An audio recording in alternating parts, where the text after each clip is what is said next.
The second continuous random variable probability distribution we're going to look at is called F distribution. Now F distribution has a shape like this, and it is in the first quadrant, meaning the X values will have to be non-negative, 0 or more. All right, and the random variable that follows F distribution is of this particular characteristic. Okay, it is a ratio of two sums of squares. Okay, in other words, we can think of it as ratio of two variances. Okay, variance of one variable divided by variance of another variable. So that would be a ratio of sum of squares, and that will follow an F distribution like that. Okay, and because it is sums of squares both in the numerator and the denominator, sums of squares cannot be negative, and therefore the values are always positive. And the required parameters for finding probabilities or using the F distribution are, you either have to have F value. If you have the F value, which is the ratio of two variances or two sums of squares, then you will have two degrees of freedom. The df sub 1 is the degrees of freedom associated with the sum of squares in the numerator. Remember, it's a ratio of sum of squares. Then df sub 2 is the degrees of freedom associated with the variance in the denominator. Okay. Then with f, df sub 1 and df sub 2, you can find the probability corresponding with that f, which is again a cumulative probability. So it should be like that. Actually, there is a, you can find the inverse cumulative, that is the tail area. Okay. The Excel has a function with dot RT, right side probability. We will see that in just a second.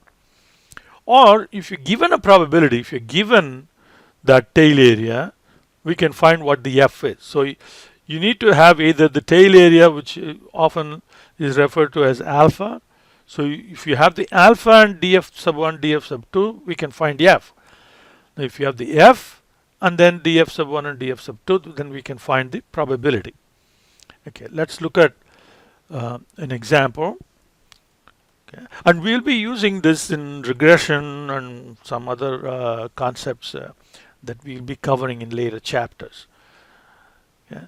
Suppose we have an f value of 4.39. Okay. And the degrees of freedom of numerator is 5, degrees of freedom for the denominator is 6. Okay. This, right now there may be some, you may wonder what is this numerator degrees of freedom is, what is degrees of freedom is, but we'll look at an example, more concrete example in regression. Then I'll remind you at that time that this is what we did back in chapter 2. Okay, so if you have the f value and the two corresponding degrees of freedoms, then we can find the right side tail probability using, see, there is two functions. Okay, f dot dist will give you the cumulative probability. Very often when we're using F distribution, we will be interested in the tail area. That's the reason why Excel gives you the tail function as well. So we'll use the tail function f dot dist dot rt. Rt stands for the right side. Then x, that's your f value, and then the 2 degrees of freedoms. Okay, so this will give you the tail probability, which is that. Okay. Or if you're given alpha, okay, suppose if the tail probability is given as 5%, okay, and the degrees of freedoms are 5 and 6, then we use f dot inv. Again, we have two versions of this function. F dot inv, if you use f dot inv, then you have to provide cumulative probability for the function. But if you use f dot inv dot rt, then you have to give the parameter that you need to provide is the tail area. So that's the tail area.